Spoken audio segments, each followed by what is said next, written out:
transport plane droned over Alaska's northern rim, its skin rattling as it flew through needle-thin air and blue-black wind. Marines sat shoulder to shoulder in red webbing seats, breath turning to mist, helmets clacking softly whenever turbulence bit. Captain Elena Ward stood with one gloved hand on an overhead brace, a figure as calm and precise as a sheet of ice, calm enough to steady the others, precise enough to make them nervous. Her team was small and built with intent. Sergeant Victor Rios, the demo man whose humor held even when his hands shook, corpsman Noah Hale, jaw always locked, eyes taking vital signs from across a room, signal specialist Ethan Kincaid, a quiet savant who could dismantle hostile networks as easily as he built his own radios, Private Cassine Gwynn, compact and relentless, Private Luke Barrett, tall, affable, the sort you'd trust with a secret, and two cover rifles whose names never stuck in memory because the job rarely allowed for it. Their orders were simple in outline and impossible in detail: fly north, drop to the tundra, and secure Simeon Bay, an isolated research complex wedged between a frozen lagoon and a black line of taiga, silent for a week. No radio checks, no scheduled supply flights, no satellites catching the warmth of generators through snow clouds. The file said, "Unknown biological alarm." It might have meant anything from a lab refrigeration issue to the kind of thing that spreads with the speed of rumor and the conviction of math. Elena made the language concrete for them, the way good officers do. "We verify, localize, evacuate," she told the team. "Closed net only. Any survivors come out. Any threat gets isolated. We stay together. If something feels wrong, it isn't feeling, assume it is."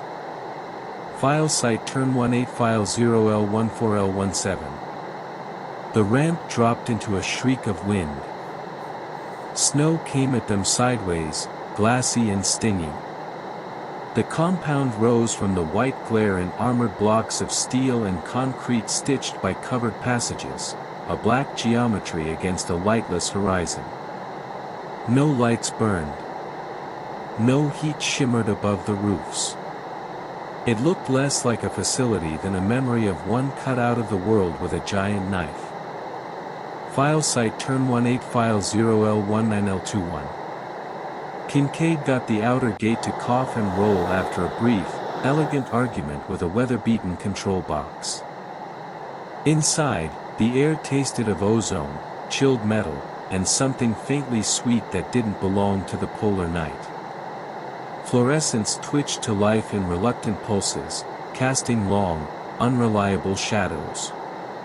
In the corridors were the husks of routine, paper drifts, a jacket neatly over a chair back, mugs haloed with frozen coffee. It felt staged, like someone had left in a hurry but paused to set every object at a meaningful angle before they ran.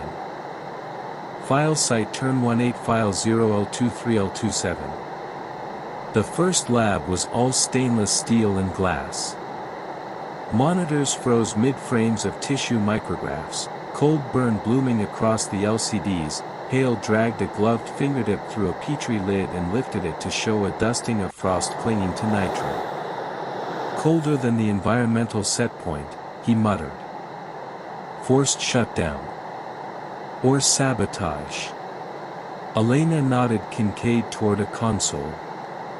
He fed it from a portable power brick, green cursor, monastic blink. Accesses were balkanized into profiles, encrypted like the place had been funded by people who never forgot a grudge. He found a backdoor through a lab tech's reserve account.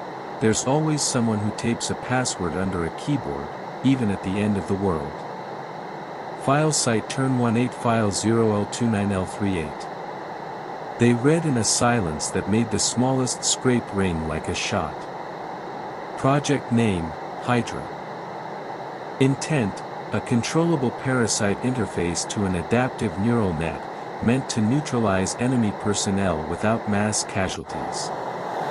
Temporary motor and comm suppression, then clean capture. Reality, the organism learned too much, too quickly. It showed evidence of its own aim, avoided heat traps, hopped hosts, seeded decoys for observers. Most dangerous of all, it didn't merely invade, it linked the infected into a common pool of reactions, like a network plugging itself into living ports. File site turn 18 file 0L40L46. A video log crawled into life, all compression scars and failing color. Dr. Leif Madsen stared at them with the corrosive pallor of someone who had replaced sleep with bright ideas. Behind him, a cylinder glowed blue.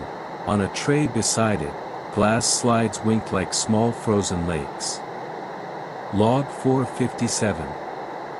Hydra is demonstrating unexpected plasticity. It's learning, he said, voice cracking the way a lake's skin does when pressure changes. He looked aside, and the camera caught the cylinder's surface flex, like water taking a careful breath.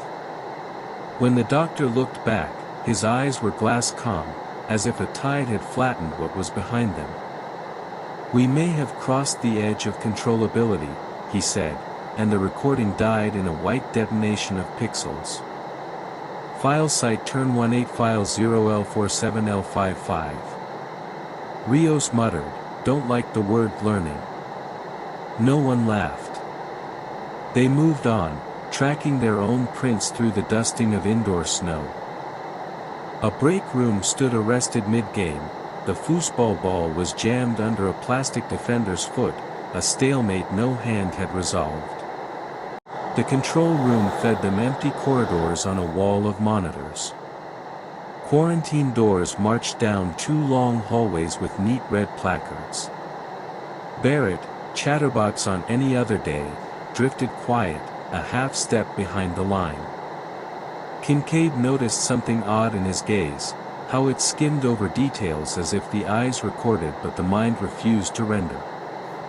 He sidled to Elena. "Something's off," he whispered. She didn't break stride. "Observe. Don't feed panic." File site turn 18 file 0L59L66. The central lab held a reagent catalog open to a tab that made Kincaid's scalp tighten, counteragent, Hydra. Scrawled in the corner in a hand that shook, two-tier principle, break the link, then force cellular self-termination. Hale paged through protocols. "No human trials," he said. "Only mice. Effect unstable. Window measured in minutes." Elena boiled the situation to motion. "Lower block. The vault will be there." File site turn 18 file 0L67L71. The elevator was dead, its panel lit with the kind of orange that means hope is a mistake. They took the narrow service stairs, each step singing against the steel. The cold deepened and changed. It was a dry cold, with the silence you hear in deserts and server rooms. Down here the architecture forgot about comfort, smooth concrete, glass-fronted cabinets, refrigerators that sang thin machine songs. And there was a noise beneath the noise. At first Kincaid filed it under ventilation. Then he realized the rhythm didn't belong to any human device. The sound breathed. It came in waves, rose, fell, like tide water shouldering ice. File site turn 18 file 0L73L79. The last chamber was an aquarium for something that had no business being seen. Behind a glass wall stood a vertical reservoir in which color moved. Not light, color, like aurora borealis had been packed into viscous gel. Each slow bubble that hatched and climbed made the metal frame thrum, each pop sent a new pulse through the floor. Opposite the tank, computers painted chemistry across screens. A single window on a monitor read, Hydra, Colony Core. File site turn 18 file 0L80L87. The vault's there, Kincaid said, nodding to a door branded with a yellow biohazard triangle. He never reached it. The intake baffle slammed down with a hard metallic verdict. Dust ghosted from the ceiling. Elena hit the local panel, but the lock lived on a circuit that had decided the room was safer as a box. "We're sealed," she said. And then the shadows moved. File site turn 18 file 0L8ATEL96.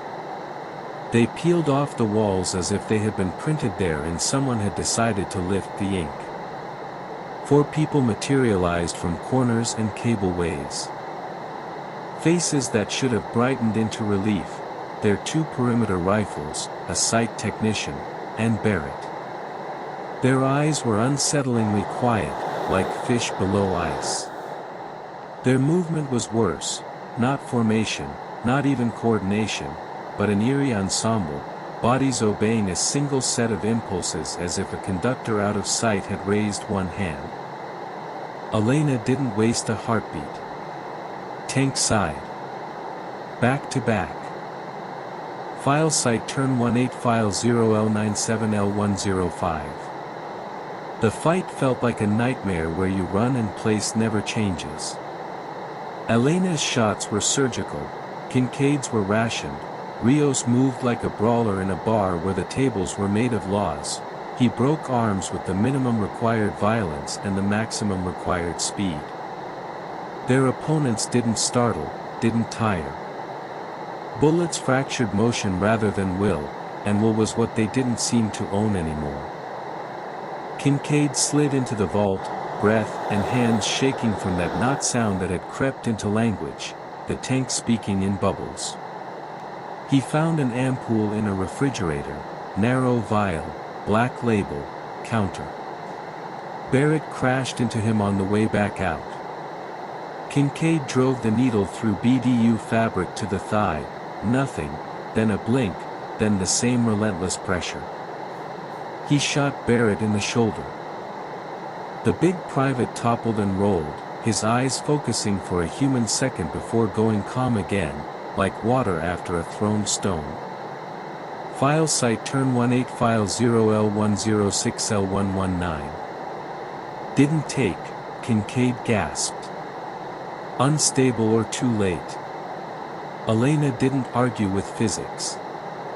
Then we cage them here and find a different lever. Rios had already found one. On a service rack a red-handled release guarded the tank's thermal contour. He had the habit of seeing the world as a map of triggers and levers. Maybe that's what people like him are born knowing. Overheat it and the colony will drop passive, he shouted. You'll get a window. Not long. Hail snapped, might rupture the vessel. Rios grinned crookedly. That's also a kind of solution. They all knew the price menu. Elena gave a single nod. Rios tore the cover and worked quick, no theory, just practice. A deep siren rose, not the people-frightening kind but a machine's low funeral note. In the reservoir the aurora sulked, colors flattening, breath stumbling. The attackers flinched in a perfect unison, puppets on a shared string. It was enough. Elena and Kincaid, fighting as they fell back, punched through an access door. Out, out. Rios barked the way men do when their mind has already finished the arithmetic. Vic, Elena said. It held thanks, anger, command, and plea. Door, Captain, he answered. And the door sealed between them. File site turn 18 file 0L121L147. They broke for the stairwell under the hammering of something that hit the tank or the tank hit back. The sound that chased them up was a weather system by itself, metal buckling, the reservoir's storm breath, and those half-words Hale's brain kept trying to turn into meaning. The corridor above had more bodies waiting, no longer theirs. Hale guarded the rear, Cassie cut lanes with 3-round bursts, Kincaid laid people down with stock and elbow, aiming for joints and helmets instead of hearts. By the time they slammed into the outer airlock, everyone's hands shook, and not all of it was adrenaline. Outside, the air was so clean and sharp their lungs stalled before they remembered how to receive it. File site turn 18 file 0L148L158. Aurora interference complicated comms. Nature itself felt like a sullen clerk refusing to stamp their form. Elena reported anyway, voice clipped to the bone, contact confirmed. Agent demonstrates intelligence. Friendlies inside under external control. Counteragent unstable. Request quarantine protocols and strike authorization. The answer took a long minute, then came back like a traffic instruction: maintain evacuation distance, preserve data, erase the site. File site turn 18 file 0L159L164. They sat in the snow with their backs to concrete and listened to the ground speak of rotors far away. Kincaid pressed a palm against the pocket with the data carrier and thought about Dr. Madsen. Was there a moment when the man could have stopped? He also thought about Rios and that last thin smile. Was there a way he could have said anything but, "Door, Captain"? File site turn 18 file 0L166L169. Helicopters cut the storm in bright knives. Crew arms hauled them in, stuffed foam in their ears. Then the sky did the work it had been built to do. A pair of strike aircraft ran the grid lines over Simeon Bay, tearing heavy darkness into bright, brief squares. Metal cried and sang. Snow melted to mud and froze back to glass. When it was finished, the compound was a rectangular absence, a blanked-out patch on the map. File site turn 18 file 0L170L176. Anchorage, rear hospital, bright lights, forms to fill, blood from Hale's vein, wards after action on a tablet, Kincaid's courier drive clamped in a chain of custody case. Night tricked him with a familiar rhythm and he woke, heart punching, because he could hear it, the breathing from below, that heavy tide cadence. It wasn't sound, not really. It was memory, his mind reconstructing a rhythm to check if the threat had ended. He couldn't be sure. What troubled him wasn't that Hydra learned. What troubled him was the suspicion that it had once learned to wait. File site turn 18 file 0L178L186. Ward's official report ended with the sort of sentence that sounds like strategy but is really a promise: we will return if required. Kincaid drafted a message home and never sent it.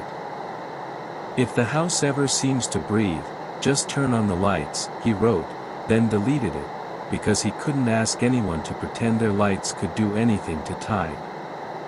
In the quiet behind their signatures lived Victor Rios, smiling crookedly, saying exactly what was needed: "Door, Captain." And over Alaska's north rim, the wind howled the way something enormous and invisible might turn and sleep beneath a kilometer of ice. File site turn 18 file 0L187L193. He couldn't sleep, so he walked the hospital corridors until the night nurse told him kindly to either lie down or leave. He went to the vending machines and bought the worst coffee in Alaska. The steam fogged the little glass window where a faint reflection of his face existed in grayscale. The reflection, for a breath length, did not lift its cup at the same time he did. Kincaid set the cup down very carefully. In the morning, they were debriefed in a windowless room painted in a color that said, "No opinions." The briefers wanted everything and gave back almost nothing. They nodded at Hydra's network behavior, said the word adaptive twice and the word anomaly 5 times, and used the phrase, protocol deviation, about Rios without looking at Elena. After, Hale smoked behind the loading dock in a wind that wanted to unsmoke the cigarette faster than he could. "You hear it too?" he asked. Kincaid told the truth. Hale flicked ash that blew sideways and vanished. "I've heard worse," the corpsman said, and Kincaid recognized the lie for the bravery it was. 2 days later, they were released to temporary quarters and told to stay inside the circle of available by phone. Ward disappeared into briefings and came out a little sharper at the edges each time, like a piece of metal having burrs filed off until it slid flush into a larger machine.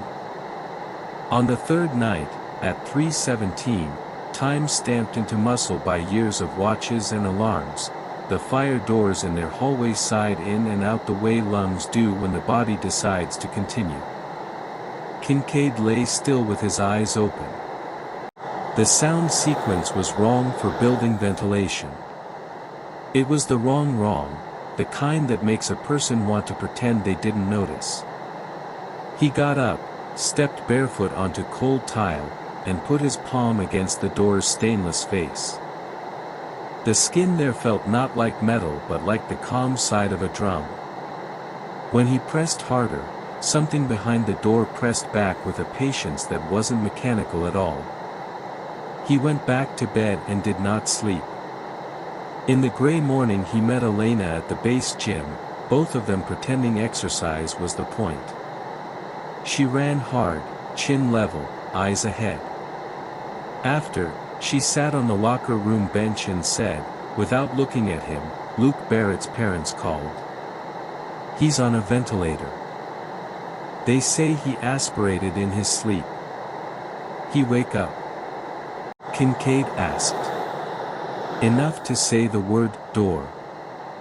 They thought he meant the ward door.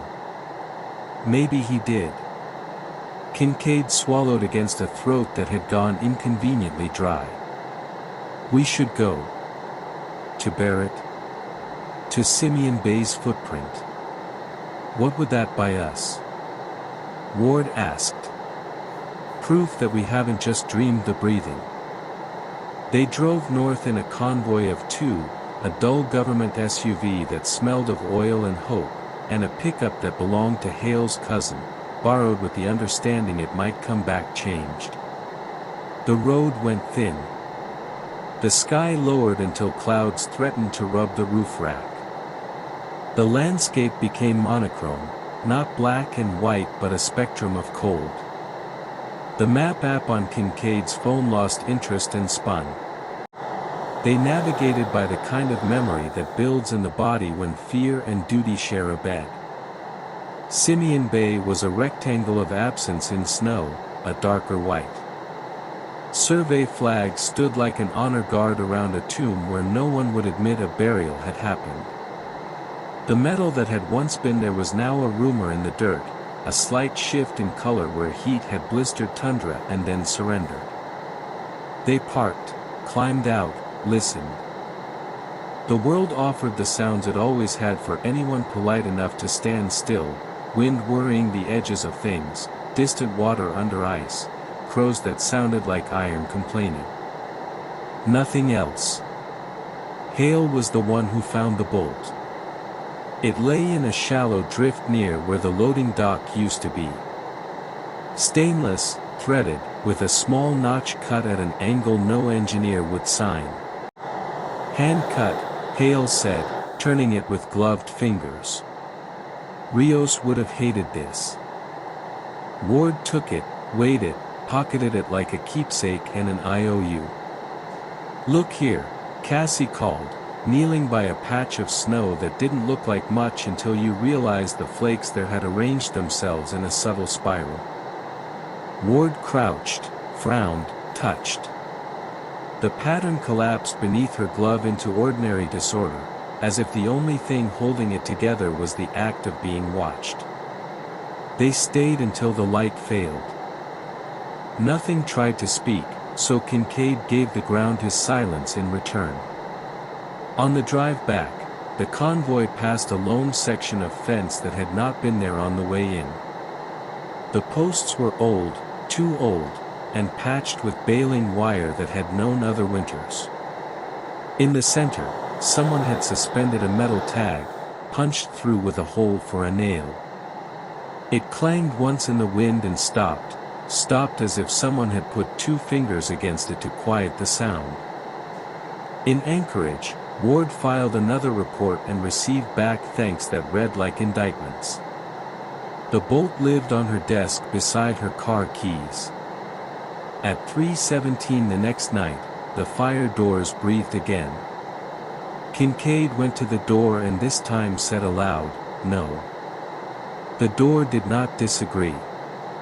A week later, they were summoned to a building where people used the word interagency like a weapon. A woman from somewhere that never printed its name on letterhead seized Kincaid's drive, handed him a receipt that insisted on the word courtesy, and told them Hydra's artifacts would be destroyed. Counteragent showed promise, she allowed. But instability negates doctrine. Ward said, "We need stability more than doctrine." The woman smiled the way a person does when they add you to a list you'll never see. "We appreciate your service." Barrett died that night. The ventilator failed to persuade his lungs to remember. Hale called, voice calm because that's how medics repay the world's debts, and said the family wanted someone to speak at the funeral who had been there. Ward volunteered and then did not sleep for 2 days. At the service, she told the room the truth, because lies take a different kind of breath. She told them Luke had been brave in the wrong kind of place, that he had been generous with his strength, that he had given her exactly what she needed in the second when commands must be simple. She did not say the word HYDRA. She said, "door," once and let it float away like a small kite in a wind that wouldn't allow it to land. That night Kincaid sat at his kitchen table with all the lights on and wrote the message he had deleted in the hospital. "If the house ever seems to breathe, just turn on the lights." He sent it, watched the dots swirl as if a reply were thinking of being born, and then stood when the hallway door whispered in and out again at 3:17. Gentle as a tide in small weather. He opened the door. On the other side was only a hallway, the same scuffed paint, the same bulletin board that still tried to persuade Marines they should take more classes. But the air was wrong, the way the air above a river in winter carries a shape under it. Kincaid stepped out and felt a pressure gradient on his skin, as if he were walking toward a storm that had not introduced itself. The fire door at the far end breathed once, twice, then held. He touched it with his palm. Behind the stainless skin, a rhythm answered that did not belong to a building. He took his hand away and went back inside and locked his own door, because sometimes courage looks like choosing a later fight. Spring crept in with that impatient Alaskan habit of arriving all at once, snow rot, dirty berms, the sudden outrageous laughter of meltwater. Ward's team, smaller now by 1, was put on range guard and winter cleanups, tasks that exist to prevent skills from rusting completely. Hydra existed in briefings they were not invited to and in the unslept parts of their nights. And then a courier delivered a padded envelope to Ward's desk. No sender. Inside, a stainless bolt with a notch cut at an angle no engineer would sign, and a note on lined paper in block print that looked like it belonged to a man learning to write again after a wound. The note read, "Two-tier principle. Break the link. Make them choose their own end." No signature. The paper smelled faintly of ozone and something sweet that had no business in daylight. Kincaid held the bolt and felt the notch with his thumb. "Rios?" he asked, not because he expected an answer but because the mind sometimes needs to hear its questions out loud. Ward said, or someone that knows what he knew. They drove north again, this time with permission thin as paper and a story so simple it might pass a bored gate guard, training reconnaissance of an impact site. The ridge above Simeon Bay had thawed into a treacherous slush that wanted ankles. The rectangle below was a shallow pool with a skin of filth. In the middle of it, a circle of clear water shivered in a wind that did not touch anything else. Hale threw a pebble into the circle. It sank too slowly, like the water there knew about time in a way the rest of the world didn't. The circle widened and narrowed once, in a breath he would later insist he had imagined, and then held still. "We shouldn't be here," Cassie said. Ward said, "We're already here." They put the bolt down on a flat stone at the water's edge the way people put coins on graves in places that don't allow flowers. The wind moved. The circle darkened, as if a cloud had passed between it and a sun that isn't real, and then paled. Kincaid thought, proof is a wind that blows from both directions.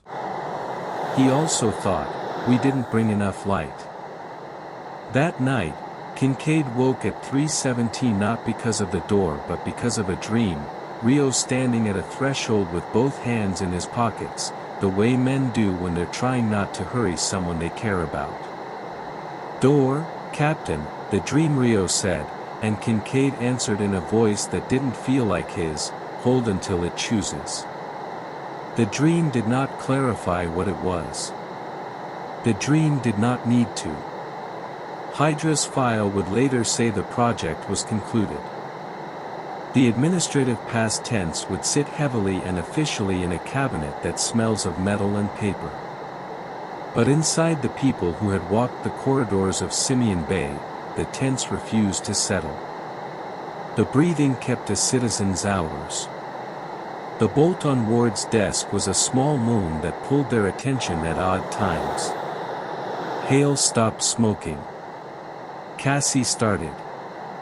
Kincaid began keeping a coil of paracord in his coat pocket, the way a person might pack a charm without admitting it.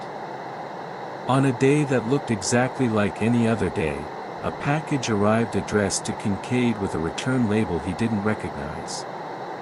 Inside, a thumb drive, unlabeled, wrapped in butcher paper. He stood with it in his palm for a long minute before he plugged it into an air-gapped laptop on a table no one else used. The drive contained a single file, a screen capture of a terminal in an interface he knew too well. Hydra, Colony Core. The recording was 12 minutes long. For the first 6, nothing changed. At minute 7, color moved. Not much. Not enough for anyone untrained to see. But the cadence of the bubbles altered. The breath fell a little out of time and then found a new rhythm. At minute 10, the terminal alarmed and threw a red banner, "External link lost." A line of text appeared from someone typing fast, "Tier 1 achieved. Tier 2, apply choice." The feed ended in white static that looked like snow. Kincaid closed the laptop and stared at the wall until the paint felt like a landscape. Tier 1 achieved. The link broken. Tier 2, the thing Rios had taught in a note that smelled of ozone, meant forcing cells to make their own end. A choice the colony might be learning to refuse. A choice humans learn to make when refusing is worse. He printed the frame with the red banner and took it to Ward. She looked at it and nodded once as if it matched the shape of a decision she had already outlined in her head. "We'll be told to stand down," she said. "Then we'll be told to stand by." "Which is which?" Kincaid asked. She smiled the way people do when the right answer breaks a tooth on the way out. "That's the puzzle, isn't it?" At 3:17 that night, the door breathed in and out. It had always been a machine. It had never been only a machine. Kincaid sat up, swung his feet to the floor, and said a single word to the empty room, to the weight in the metal, to the tide under the world. Wait. The building obeyed, because that is what buildings do, or because something else did. Outside, wind combed the north with long, cold fingers, and somewhere under ice a patient intelligence held its breath the way predators and saints do, a long, long time. Thumbs up if you believe raptors and wild rivers deserve protection, like, subscribe, and share. Bell turn on notifications so you don't miss the next story in this series. Disclaimer, this is a fictional narrative. No animals were harmed. We support legal, ethical hunting and conservation. Poaching is a crime.